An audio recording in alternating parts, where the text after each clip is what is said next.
গত সোমবারের যে ঘটনাটা এনসিপির নেতা সার্জিস আলম ঘটিয়েছেন, মানে সেদিন উনি নিজ জেলা পঞ্চগড়ে গিয়েছিলেন এবং সেখানে পঞ্চগড়ে যাওয়ার পর ওখানে ওনাকে সৈয়দপুর বিমানবন্দর থেকে ওনাকে নিয়ে যাওয়ার জন্য প্রায় শতাধিক গাড়ির যে বহর এসেছিল, সেই বহর নিয়ে বেশ কথা হয়েছে। আমি নিজেও একটা কন্টেন্ট সেদিনই করেছিলাম এবং সেখানে আমিও কিছু প্রশ্ন করেছিলাম এবং পঞ্চগড়ে পৌঁছার পর সার্জিস আলম বলেছিলেন যে আমার যদি কোনো ভুল হয় আপনারা শুধরে দেবেন। তো আমিও সেরকম ভুলগুলি আমার মতো করে দেখিয়ে দেওয়ার চেষ্টা করেছিলাম।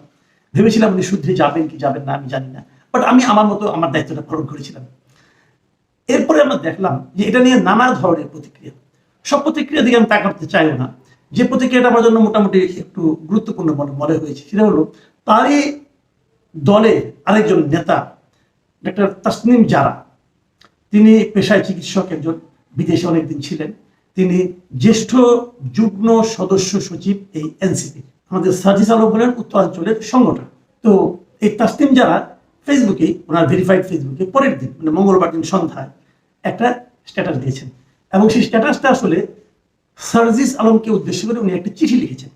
সেই চিঠি থেকে আমি আপনাকে কিছু অংশ পড়ে শোনাই, আমি আলোচনাটা পরে করছি। এই চিঠিতে উনি লিখেছেন, আমি হুবহু পড়ছি। আমি এই চিঠিটি লিখছি আমাদের দলের একজন রাজনৈতিক কর্মী হিসাবে, দলের নীতিগত অবস্থান ও স্বচ্ছতার প্রশ্ন থেকে। সম্প্রতি তোমার নিজ জেলায় শতাধিক গাড়ির একটি বড় বহর নিয়ে প্রবেশ করায় জনগণের মনে যৌক্তিকভাবে কিছু প্রশ্ন তৈরি হয়েছে।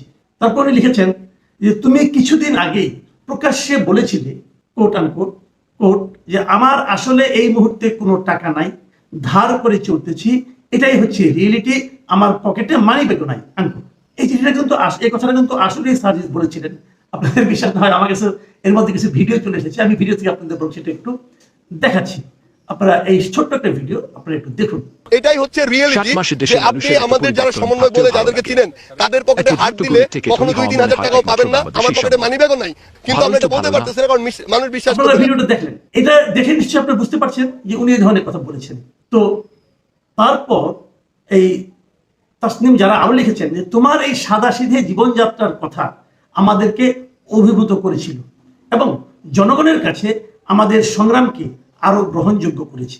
এটা উনি সার্জিসকে বলেছেন। তারপরে উনি ফিনিশিংয়ে বলেছেন, আমি মাঝখানে একটা পারা স্কিপ করে গেলাম, ফিনিশিংয়ে বলেছেন আমি আশা করি বিষয়টি তুমি আন্তরিকতার সাথে বিবেচনা করবে এবং জনগণের সামনে একটি গ্রহণযোগ্য ও পরিষ্কার ব্যাখ্যা তুলে ধরবে। এতে জনগণের কাছে দলের ভাবমূর্তি আরো শক্তিশালী হবে বলেই আমার বিশ্বাস। তাসনিম জারার এই চিঠিটা পড়ে আমার যেটা মনে হয়েছিল যে উনি কিন্তু একটা খুব গুরুত্বপূর্ণ দায়িত্ব পালন করেছেন, যে উনি ওনার দলের একজন, ওনার জুনিয়র একজন ব্যক্তিকে, দলের ছোট ভাইয়ের মতো মনে হলো যেটা, ওনার কথা শুনে তাকে উনি জিনিসটা ক্লিয়ার করতে বলেছেন। খুব ভালো কথা। আমি এই সঙ্গে তাসনিম জারার একটু প্রশংসাও করছি। আবার তাসনিম জারাকে আমি এই প্রশ্নটাও করতে চাই, আপনি যে কথাটা সার্জিসকে বলেছেন সেই কথাটাকে আপনি আপনার দলের শীর্ষ নেতৃবৃন্দকে বলেছেন? তাদেরও তো এরকম 2-3টা কাজ আমাদের কাছে সন্দেহের উদ্রেক করেছে, আমাদের মনে প্রশ্ন জাগিয়েছে। যেমন ওনারা যখন সেখানে আপনিও ছিলেন, প্রথম যে সমাবেশটা ওনারা করেছেন যে আপনার এই সংসদ ভবনের সামনে বিশাল একটা জাঁকজমকপূর্ণ সমাবেশ, সেই সমাবেশের খরচটা কত হয়েছিল ভাই? এবং সেই খরচের টাকাটা কে দিয়েছিল আপনাদেরকে? তার কোনো হিসাব কি আপনি জনগণকে দিয়েছেন? আমরা তো দেখিনি। তো তখন কি আপনার নেতৃবৃন্দকে আপনি প্রশ্নটা করেছেন যে জনগণের মনে এই ধরনের একটা প্রশ্ন আসতে পারে? জনগণের কাছে দলের ভাবমূর্তিকে আরো শক্তিশালী করার জন্য আমাদের এই হিসেবের ব্যাপারটা পরিষ্কার করা দরকার। কত টাকা তুলেছেন, কত টাকা পেয়েছেন, কত টাকা খরচ করেছেন, কত টাকা আরো আছে, নাকি অপচয় করেছেন, নাকি চুরি করেছেন, এই হিসেবগুলিকে আপনি চেয়েছিলেন? একই রকম প্রশ্ন আমি আবারও করতে চাই যে আপনারা যে ইফতার পার্টিটা করেন হোটেল ইন্টারকন্টিনেন্টালে, প্রায় 1,500 লোকের ইফতার পার্টি, সেখানেও তো প্রচুর খরচ হয়েছিল, সেই টাকাটাও বা কোথেকে এসেছিল? আমি যদি বলি এই দুটো খরচের কোনো হিসেব আপনারা দেননি বলে জনগণের কাছে সার্জিস ভেবেছে এভাবে খরচ করা যায়, কাজে সে করেছে, এটাও তো হতে পারে।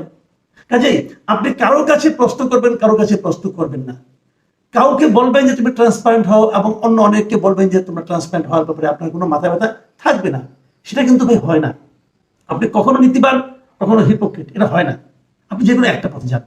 তারপরেও আপনি একটা প্রশ্ন করেছেন, এটা আমার কাছে খুব ভালো লেগেছে, আপনাকে ধন্যবাদ জানাচ্ছি। এখন আমি পরের প্রসঙ্গে আসি। ঠিক পরের দিনে কিন্তু আমাদের সার্জিস আলম, উনি তো ছেড়ে দেওয়ার পাত্র নয়, উনি এর একটা জবাব দিয়ে দিয়েছেন এবং বিশাল জবাব। এই জবাবটা হলো আমার কাছে সবচেয়ে ইন্টারেস্টিং মনে হয়েছে, এই জন্য আপনাদের সঙ্গে শেয়ার করছি। উনি জবাবটা কি দিয়েছেন? দেখুন উনি লিখেছেন যে প্রিয় তাসনিম যারা আপু, আপনাকে অশেষ ধন্যবাদ। আপনার খোলা চিঠির উত্তরের পূর্বে দুটি বিষয় বলতে চাই। বুঝলেন, উনি শুরু করে উনি কি বলছেন যে একজন নতুন করে রাজনীতিতে এসেছে মানে তার পরিবার সহায় সম্বলহীন, অসহায়, নিঃস্ব না। তার মানে উনি এখন বলছেন যে ওনার পরিবার সহায় সম্বলহীন বা অথবা নিঃস্ব নয়। তাহলে ওনার পকেটে মানি ব্যাগ থাকে না কেন? উনি যে দুদিন আগে বলেছিলেন যে আমার পকেটে মানি ব্যাগ নাই, তো উনি যদি সহায় সম্বলহীন না হন, উনি যদি অসহায় না হন, নিঃস্ব না হন, অনেক টাকার মালিক হন। উনি চিঠি একদিকে লিখেছেন ওনার দাদা যে পরিমাণ জমি রেখে গিয়েছেন, যে সম্পদ রেখে গেছেন, ওটা দিয়ে উনি ইলেকশন করতে পারবেন। উনি যদি বলে থাকেন তো সেক্ষেত্রে তো প্রশ্ন উঠে যে উনি যে সহায় সম্বলহীন নন, তাহলে ওনার পকেটে মানি ব্যাগ থাকে না কেন? নাকি ওটা নাটক ছিল? নাকি ওনার মানি ব্যাগ বহন করার জন্য অন্য লোক থাকে? এটা হচ্ছে আরো বিপদ।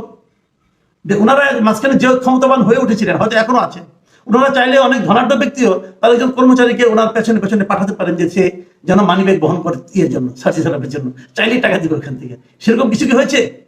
এটা কিন্তু আপনাকে বুঝতে হবে। উনি লিখেছেন যে তার টাকা না থাকতে পারে, কিন্তু তার পরিবার, আত্মীয় স্বজনের তো সেই সামর্থ্য আছে। যদি তার আত্মীয় স্বজনের সেই সামর্থ্য থাকে, তাদের সেই সামর্থ্যটা যখন তার পকেটে মানি ব্যাগও থাকতো না, তখন তারা প্রয়োগ করলো না কেন? তখন তারা সেটা ব্যবহার করলো না কেন?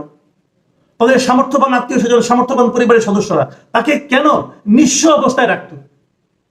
কেন? নাকি এখন তার একটা সম্ভাবনা তৈরি হয়েছে, অতএব তারা ইনভেস্ট করছে? এটাই কি? এই প্রশ্নগুলো কিন্তু জবাব আপনাকে দিতে হবে জনাব সার্জি সালাম। দেখুন আরেকটা জায়গায় উনি লিখেছেন, কতিপয় সোশ্যাল মিডিয়া বুদ্ধিজীবী তাদের জায়গা থেকে যেভাবে রাজনীতিকে কল্পনা করেন সেটা কোনো আদর্শ পৃথিবীর চিত্র হতে পারে, কিন্তু বাংলাদেশের মতো বৈচিত্র্যময় চিন্তাধারা ধারণকারী জনগণ সম্বলিত একটি দেশের চিত্র নয়। মিস্টার সার্জি সালাম, এটা আপনি একটা ভয়ঙ্কর কথা বলেছেন। ভয়ঙ্কর কথা। কোথায় ভয়ঙ্কর কথা? আপনি বলতে চাচ্ছেন যে বাংলাদেশের মতো বৈচিত্র্যময় চিন্তাধারার ধারণকারী জনগণ সম্বলিত একটা দেশের চিত্র এটা না। মানে এই দেশের মানুষ ওরকম আদর্শ পৃথিবীর চিত্রের সঙ্গে সঙ্গতিপূর্ণ নয়। এই দেশের মানুষকে আপনি লোভী বলছেন, এরা লোভী, টাকা চায়, টাকা দেখাতে হয়, এদের মন মানসিকতা সেরকম। তাই যদি হবে তাহলে বিএনপি আর আওয়ামী লীগ দোষটা কি করলো ভাই? এটা আমার বুঝান তো আপনি। আওয়ামী লীগ বিএনপি এই কাজটাই করছে। আওয়ামী লীগ বিএনপি বোঝানোর চেষ্টা করছে এত বছর ধরে যে যার মাসুল আছে, যার পকেটে টাকা আছে, তার পক্ষে কেবল এমপি হওয়া সম্ভব, অন্য কারোর পক্ষে নয়। আপনি তো সেই গড্ডালিকা প্রবাহে গা ভাসাচ্ছেন। যদি সেই গড্ডালিকা প্রবাহে গা ভাসান, তাহলে নতুন বন্দোবস্তের কথা বলেন কেন? কেন বলেন? এবং উনি আরেকটা কথা বলেছেন, আমরা নতুন বন্দোবস্ত চাই, কিন্তু নতুন বন্দোবস্ত বলতে আমরা যেটা কল্পনা করি সেটা 6 মাসের মধ্যে অ্যাপ্লাই করলে অলমোস্ট 95+ ক্ষেত্রে জামানত হারানোর সম্ভাবনা থাকবে। তার মানে উনি বলতে যাচ্ছেন ওনারা যে নতুন বন্দোবস্তের কথা বলছেন, এটা যদি ওনারা এখনই অ্যাপ্লাই করেন তাহলে সব জায়গায় তারা হারবে। তার মানে কি? ওনাদের নতুন বন্দোবস্তের সঙ্গে আমাদের দেশের জনগণ এখনো প্রস্তুত হয়নি। ওনাদের নতুন বন্দোবস্ত আমাদের দেশের জনগণের জন্য অ্যাপ্লিকেবল নয়। উনি এই কথা বলতে যাচ্ছেন, তাহলে ওনারা কিভাবে যাবেন? পরে আবার একদিকে বলেছে যে আগে আমাদেরকে ক্ষমতায় যেতে হবে, কোনোভাবে যে পরে বন্দোবস্ত আমাদেরকে জারি করতে হবে ক্ষমতায় বসে। তার মানে আপনি উপরে থেকে চাপিয়ে দেবেন একটা বন্দোবস্ত। আপনি জনগণ যা কিছুই করবেন, আমি কি বলতে চাচ্ছি, আমার বক্তব্যটা কি, আপনি যা কিছুই করবেন জনগণকে সঙ্গে নিয়ে করবেন।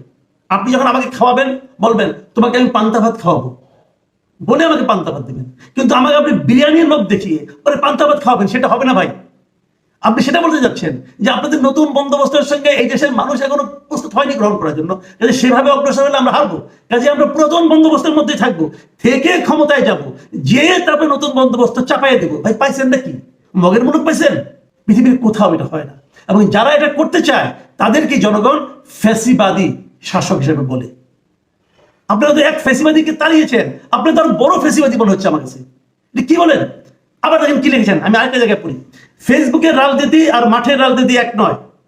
আপনার প্রতিপক্ষের সাথে লড়াই করার জনবল এবং সামর্থ্য আপনার যদি না থাকে কিংবা আপনি দেখাতে না পারেন, তাহলে মাঠের রাজনীতিতে দাঁড়ানো সম্ভব নয়। তারপর আবার লিখেছেন যে মানুষ স্বভাবতই ক্ষমতামুখী। কি ভয়ঙ্কর কথা রে ভাই! এই ছোট ছোট বাচ্চারা এগুলি কি শিখেছে? কি শিখেছে? আমি শুনলাম সার্জি সালাম নাকি প্রিলিমিনারিতে পাস করছে বিসিএস। ভাই আপনার উচিত ছিল প্রিলিমিনারিতে পাস করেছেন, এখন রিটার্ন পরীক্ষাটা দেন, ভাই যান, 5-7 বার ভাই ফেল মারেন, তারপরে আপনি কোনো একটা পাবেন, কোনো একটা প্রশাসনের কর্মকর্তা হতে পারবেন। আর এখানে আপনি মন্ত্রী হতে যাচ্ছেন, এত শর্টকাট পথে চলে গেছেন আপনারা। আপনাদের জন্য আমরা কি আশা করেছিলাম যে আপনারা হবেন নির্লোভ ব্যক্তি, আর এই আপনাদের নমুনা। তো এই যে কথাগুলো উনি বললেন, এই কথাগুলির মানে আমি খুবই হতাশ হলাম ওনাদের কথা থেকে, যে এইগুলি কেন। আবার দেখেন চাঁদাবাজি সম্পর্কে উনি কি বলছেন, যে আমরা তো অনেকেই চাঁদাবাজি, দখলদারিত্ব, মামলা বাণিজ্য, হয়রানি এসবের বিরুদ্ধে কথা বলতে বলতে মুখে ফেনা তুলে ফেললাম, কিন্তু এই অভ্যুত্থানেরই আরেকটি অংশ আবার ওই একই কাজগুলো করছে, আটকাতে পেরেছেন কি? সবচেয়ে গুরুত্বপূর্ণ বিষয় হচ্ছে তাদের বিরুদ্ধে আমরা আপনারা অনেকে কথাও বলতে পারছি না, আবার বললেও তারা সে কথাকে কানে নেয় না। তারা কানে নেয় না, ঠিক আছে, আপনি বলতে পারছেন না কেন? আপনি স্বৈরাচারী হাসিনার বিরুদ্ধে বলতে পারলেন, আপনি আপনাদের সহকর্মী যারা নাকি আন্দোলন করেছে তাদের চাঁদাবাজি অথবা অন্যায়ের বিরুদ্ধে বলতে পারছেন না কেন? তার মানে এখানে আপনি আপোষ করেছেন, এবং তারপর আবার আবার বলছেন যে আপনাদের একটা অংশ যদি করছে, তা কারা করছে তাদেরকে জনগণের সামনে এক্সপোজ করেন না কেন? কি বলতে চান আপনারা? আপনারা যা খুশি তাই করবেন, আর এই দেশের মানুষ সেটা মেনে নেবে? এত সোজা না রাজনীতি, এত সোজা না। নতুন কিছু করতে চাই, শব্দগুলো খুব সহজ, নতুন কিছু করতে চাই, চারটা মাত্র শব্দ, কিন্তু এটা বাস্তবায়ন করা 4 জীবনেও সম্ভব কিনা ভেবে দেখেন। অন্তত আপনাদের মতো মানুষের জন্য তো 100 জীবনেও সম্ভব না, যারা নাকি শুরুতেই গড্ডালিকা প্রভাবে গা ভাসানোর জন্য উঠে পড়ে লাগে। আপনি হিসাব করে বলে দিচ্ছেন যে গাড়ি 50টা নাকি আপনার আত্মীয় স্বজন নিয়ে আসছে। ভাই আপনার আত্মীয় স্বজনের ঠিকুজি অলরেডি আমরা পেয়ে গেছি। আপনার দাদার কত শতাংশ জমি ছিল, আপনার বাবার কত শতাংশ জমি আছে, আপনার কয় ভাই কয় বোন, আপনার ভাগে কতটুকু আছে, আপনার কোন আত্মীয়র কি আছে, সব ঠিকুজি এখন কেবল আমার কাছে না, এই পাবলিক ডোমেইনে এখন পাওয়া যাচ্ছে। আর নিজেকে জমিদার বলার চেষ্টা করেন না, আপনি জমিদার নন। আপনার টোটাল পঞ্চগড়েই জমিদার তো নাই, আপনি কিভাবে জমিদার করবেন? এইভাবে কথা বলবেন না, নিজেকে উন্নত ক্লাসে উঠানোর চেষ্টা করবেন না। মানুষের প্রতিনিধি হওয়ার জন্য জমিদার হওয়ার দরকার নাই, মানুষের প্রতিনিধি হলে ওই মাঠের মানুষ হওয়ার দরকার আছে। আমি খুবই হতাশ, সার্জিসকে নিয়ে হতাশ, সার্জিসের কথাবার্তা নিয়ে হতাশ, এবং সার্জিসের কথাবার্তা যাদের দিকে ইঙ্গিত করছে তাদেরকে নিয়ে হতাশ। প্রিয় দর্শক, আপনি হতাশ হবেন কি আশাবাদী হবেন সেটা আপনার ব্যাপার, আমি আমার কথা বললাম। ভালো থাকবেন আপনারা, আল্লাহ হাফিজ।